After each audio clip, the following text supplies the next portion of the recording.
Security guard caught a snake in our apartment complex and delivered it straight to my door. I was just about to scream when floating comments cut in. The male lead got dumped and turned back into his real form just to spy on his girlfriend, and he actually got caught? This is funny as hell. He got dumped and his girlfriend hates him. He's probably gonna cry himself to sleep. Aw, poor little snake can't curl up on his girlfriend tonight. The big black snake looked pitiful in the guard's hands. It secretly sized me up with its slit pupils. I tried holding out my hand, and the black snake stared in disbelief. 2 seconds later, it obediently rubbed its head against my fingers. The moment the guard let go, the black snake shot up from my wrist at lightning speed and wrapped around me tightly. The floating comments popped up again. Miles isn't even worried about scaring Olivia, huh? You can't blame him. 10 guards chased him halfway across the complex and hit him with their batons. Even a handsome snake man would lose his fight after that. Yeah, getting hit more than 10 times is harsh. If Miles weren't ridiculously lucky, Olivia would already be moving on to someone else. At the same time, the guard said, "Miss, you're free to keep pets, but you can't let a snake that big just wander around. You're gonna scare somebody. If I hadn't suddenly remembered seeing this snake sunbathing by your window earlier, we would have killed your pet and made a pair of boots out of it." As soon as the black snake heard that, it shuddered and dove straight down my collar. Whoa, not fair. I want Miles's point of view. Me too.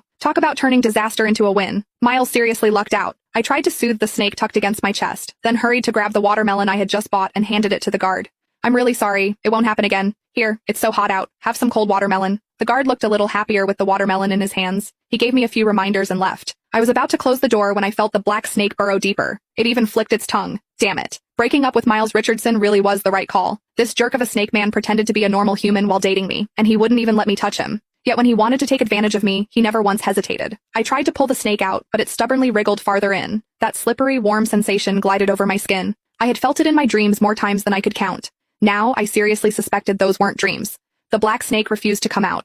In the end, I had no choice. I let it curl up against me and fall asleep. Miles can finally sleep well. Ever since breaking up with Olivia, he hasn't been able to eat or sleep. He drank himself numb until he finally couldn't take it anymore and turned back into his real form just to see her. I peeked down through my collar at the black snake nestled inside. I didn't get it. Sure, I was the one who suggested the breakup, but he agreed to it too. The reason was simple. Miles wouldn't let me touch him. Imagine dating a guy with a perfect face, long legs, and abs, just to have him tell you he didn't want to get intimate with you. For a while, I even wondered if something was wrong with him, or if he was self-conscious of his size. But every time things almost crossed the line, Miles would grit his teeth, get up, and march into the bathroom to take a cold shower, leaving me alone in the bedroom to clean up the mess. Back then, I thought he must be in love with someone else, and he was saving himself for his one true love. Because of that, Miles and I ended up in a huge blowout fight. "Miles, are you even a man? If you are, then touch me." Miles clenched his fists. A long silence passed before he finally said, "I just want to wait a little longer, until you're ready to accept it." Accept it? Accept what?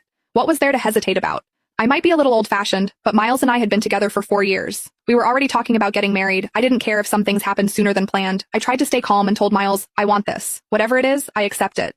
But Miles just held his head and crouched.